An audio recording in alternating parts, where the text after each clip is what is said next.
Hello everyone, स्वागत है आप सभी का मेरे चैनल लर्न दी बेस्ट पे। तो आज मैं आप लोगों के साथ डिस्कस करने जा रही हूँ कुमाऊं यूनिवर्सिटी का बीएड यानी कि बैचलर ऑफ एजुकेशन का सेकंड सेमेस्टर का सिलेबस। फर्स्ट सेमेस्टर का सिलेबस मैं ऑलरेडी डाल चुकी हूँ बहुत पहले काफ़ी, तो आपको मेरे डिस्क्रिप्शन पे मिल जाएगा। उसमें बस अब थोड़े लिटिल बिट चेंजेस हुए हैं, बाकी पूरा सिलेबस वही का वही है। ज़्यादा कुछ चेंजेस उसमें नहीं हुए हैं, टॉपिक वही हैं बिल्कुल सेम। बस जो हेडिंग है थोड़ी बहुत चैप्टर्स की वो बदल दी गई है, कुछ 2-3 पेपर्स का आपस में मिक्स कर दिया गया है, वो अलग है। तो चलिए सेकंड सेमेस्टर की बात करते हैं, जो ये आपका करंट और लेटेस्ट सिलेबस है। सो बेसिकली आप लोग के पास 4 पेपर होते हैं और 2 पेपर जो आपके हैं, यानी कि जो पेडागॉगी की अगर हम बात करें, जो यहाँ पे 201 के अंदर दिया है कि पेडागॉगी ऑफ 2 स्कूल सब्जेक्ट्स, यानी कि वही सब्जेक्ट्स होने वाले हैं जो आप अपने बीएड के बाद पढ़ाने वाले हो भाई। तो इसमें आपको क्या करना है कि आपके ग्रेजुएशन में जो सब्जेक्ट रहे होंगे उसी पे होंगे। जैसे अगर आपकी बीए थी तो बीए में आपके क्या सब्जेक्ट्स थे, बीएससी में आपके पास क्या सब्जेक्ट्स थे, बीकॉम में आपके पास क्या सब्जेक्ट्स थे, आपके किस हिसाब से, और अगर आपने ऑनर्स किया है तो उसमें भी आपका सब्जेक्ट कॉम्बिनेशन क्या था, ऑनर्स के साथ कोई दूसरा सब्जेक्ट कॉम्बिनेशन कौन सा बैठ रहा है, उस हिसाब से आप इसमें वो करते हो। तो पहले पेपर में बात करें, पहले के आपके यानी 2 पेपर की बात करें तो वो हो गए आपके पेडागॉगी के सब्जेक्ट। जल्दी ही मैं अलग अलग पेडागॉगी के सब्जेक्ट के हिसाब से वीडियोस लाऊंगी जिसमें आपका पूरा सिलेबस होगा। अब बात करते हैं हमारे थर्ड और फोर्थ पेपर की, और इसमें आपको नंबर भी दिए है कि भाई इंटरनल में आपके 30-30 नंबर के होंगे और जो आपका एक्सटर्नल होता है वो 70 मार्क्स का होता है और टोटल पेपर आपका 3 घंटे का होता है।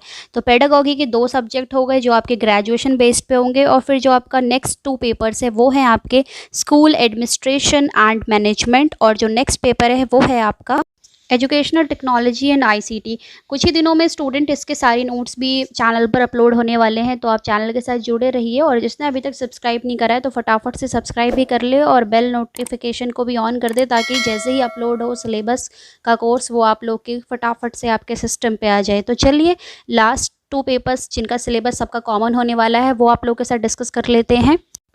बात करते हैं नेक्स्ट पेपर की, स्कूल एडमिनिस्ट्रेशन एंड मैनेजमेंट। या तो ये तो कॉमन होता है भाई, आपका जो फर्स्ट 2 था वो पेडागॉगी के सब्जेक्ट हैं, ये कॉमन है आपका। तो इसमें देखिए 70 नंबर का आपके एक्सटर्नल मार्क्स होते हैं और 30 नंबर का आपके इंटरनल्स, यानी कि जिसमें आपका वाइवा और जो भी आपके प्रैक्टिकल्स वगैरह होते हैं वो सब होते हैं। कोर्स ऑब्जेक्टिव बात कर ले तो the present course is aim to attain following objectives.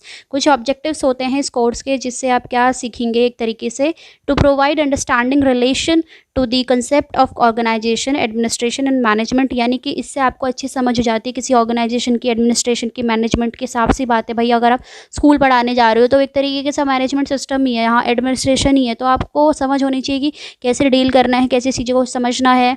Next point देखिए, to generate understanding about the process of school management. School management की क्या प्रोसेस होती है। To provide the knowledge about the factors related to the management of school. To acquaint the learner with administrative structure and various schemes related to education, यानी कि learner की भैया जान पहचान हो जाए। एक्वेंट मतलब होता है जान पहचान, किससे हो जाए, एडमिनिस्ट्रेटिव स्ट्रक्चर है जो अलग अलग स्कीम्स होती हैं एजुकेशन को लेके। और इसमें हमारे आउटकम्स क्या निकलते हैं एक लर्नर के, basically to understand the concept of school organisation administration and management, to understand the latest trend in school organisation administration and management, to identify and analyse the education structure in India, to identify various innovation in classroom management. Basically वही जो भी हमने ऊपर पढ़ा था जिसमें objective होते हैं, तो वही उस तरीके का लर्निंग आउटकम भी निकलता है कि भाई आपको एडमिनिस्ट्रेशन का ज्ञान हो जाता है, आपको मैनेजमेंट समझ आ जाती है, आपको स्कीम्स जो अलग अलग चल रही होती है एजुकेशन के हिसाब से, और क्या आप नए इनोवेशन कर सकते हैं क्लासरूम मैनेजमेंट में। तो अब बात कर लेते हैं हमारे कोर्स कंटेंट की कि इसमें क्या कितनी यूनिट है, उन यूनिट के अंदर क्या क्या आपके टॉपिक्स कवर होने वाले हैं। सो यूनिट 1 की बात कर लेते हैं। इसमें दिया है आपका हेडिंग है एजुकेशनल एडमिनिस्ट्रेशन एंड मैनेजमेंट। इसके अंदर आपके पास डिफरेंट सब कैटेगरीज हैं, जैसे concept, nature, scope, need, characteristics of educational administration and management. उसका कोई नेचर कैसा है, स्कोप क्या है, उसकी नीड क्यों पड़ती है, उसके कैरेक्टरिस्टिक्स, उसके फीचर्स क्या होते हैं। Principles of educational management, principle क्या है एजुकेशनल मैनेजमेंट के, मैनेजमेंट प्रोसेस क्या होती है, planning, organisation, directing and controlling, basically parts of theory है इसमें। Functions of administration and management, उसके फंक्शंस क्या क्या होते हैं अलग अलग मैनेजमेंट के, एडमिनिस्ट्रेशन के। सेकंड यूनिट की बात करें तो स्कूल के मैनेजमेंट के ऊपर है पूरा, management of school. Principal as a leader of an organisation, administrative qualities. Principal जो लीडर होता है आपका बेसिकली ऑर्गेनाइजेशन का, रोल एंड रिस्पॉन्सिबिलिटीज़ हैं, क्या आपके रोल होगा, क्या आपके रिस्पॉन्सिबिलिटीज़ होंगी, जिम्मेदारियाँ होंगी प्रिंसिपल्स के, टीचर्स की, स्कूल मैनेजमेंट के अंदर। टाइम टेबल में आपका पूरा इंस्ट्रक्शन आ जाता है कि कैसे उसको जस्टिफाई करना है, उसके मीनिंग क्या है, इंपॉर्टेंस क्या है, प्रिंसिपल्स क्या है। मैनेजिंग स्कूल रिसोर्सेज हो गया, ह्यूमन हो गया, इंफ्रास्ट्रक्चर हो गया, फिनेंशियल हो गया, और अप्रोच टू स्कूल मैनेजमेंट की क्या क्या अप्रोचेस हैं। थर्ड यूनिट में देखिए factors related to school management, क्या क्या फैक्टर्स रिलेटेड करते हैं।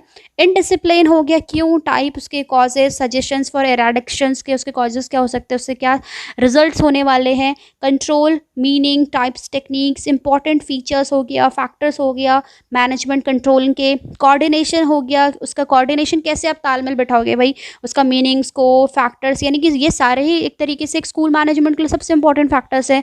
सुपरवाइजर हो गया, इंस्पेक्शन के क्या मीनिंग होते हैं, क्या उसकी फंक्शन होती है, क्या उसकी प्रोसेस होती है। तो ये सारा आपके यूनिट थर्ड में आता है। नेक्स्ट यूनिट देखिए, फोर्थ यूनिट में आपको बेसिकली स्कीम्स वगैरह होता है कि भाई जो अलग अलग स्कूल चल रहे हैं उसकी स्कीमें क्या हैं, उस हिसाब से बोर्ड्स जो अलग अलग चल रहे हैं आपके उसमें क्या है। Structure and function and different levels, अलग अलग लेवल्स पे क्या है, सेंटर पे क्या चल रहा है, स्टेट पे, डिस्ट्रिक्ट पे किस हिसाब से क्या है। फंक्शन ऑफ एपेक्स बॉडीज़ हो गई, केबी हो गई, NCERT, KVS, NVS, SCERT, DIET, SRC, school boards, अलग अलग जितने भी बोर्ड्स होते हैं उनकी सारी स्कीम्स क्या है। डिसेंट्रलाइजेशन हो गया एजुकेशन का, रोल हो गया, पीआरआई का क्या इंपॉर्टेंस है, और अलग अलग जो आपकी स्कीमें हैं, शिक्षा अभियान हो गया, आरटी हो गया, आरएमएसए हो गया, एसएसएम हो गया, एमडीएम हो गया, ये सारे ही आपके यूनिट 4 के अंदर आते हैं।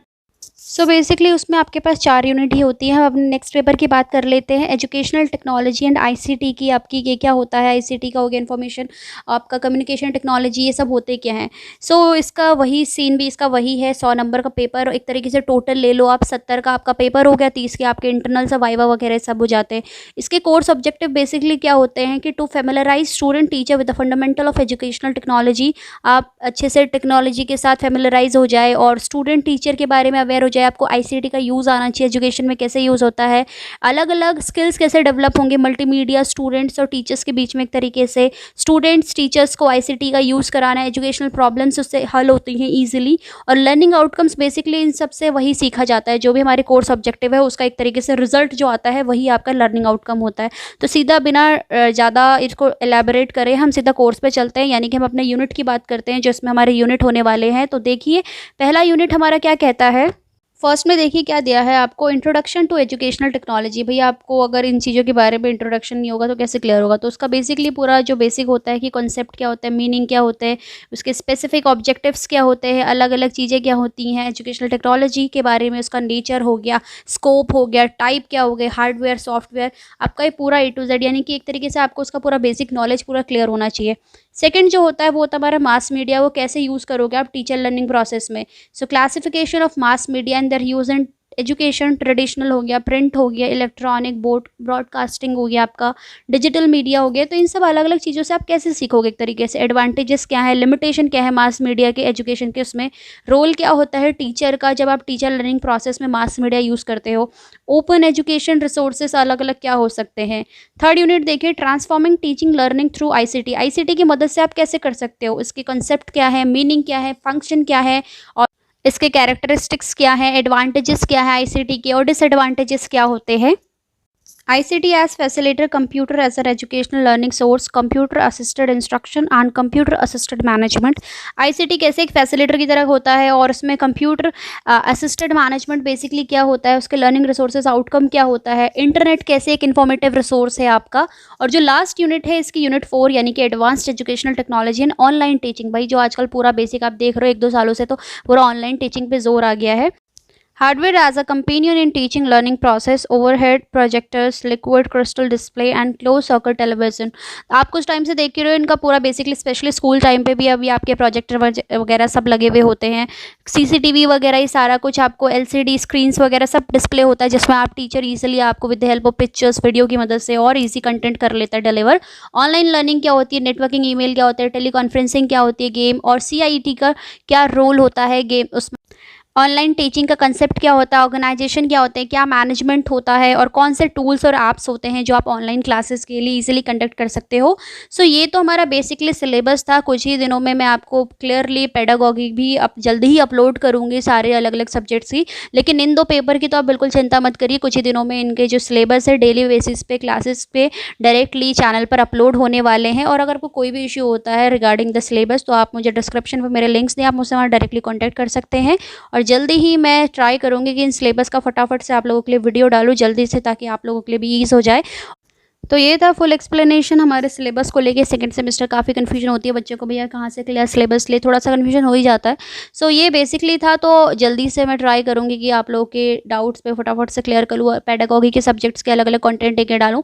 तो ये था बेसिकली। और अगर आप चाहते हैं कि आप फटाफट सिलेबस के साथ डायरेक्टली आपको पता चल जाए, बेल नोटिफिकेशन ऑन करना ना भूलें और चैनल को सब्सक्राइब करना ना भूलें। जल्दी ही मिलते हैं आप लोगों के लिए नई नई क्लासेस के टॉपिक्स लेके, यानी कि ये आपके बीएड के सिलेबस की।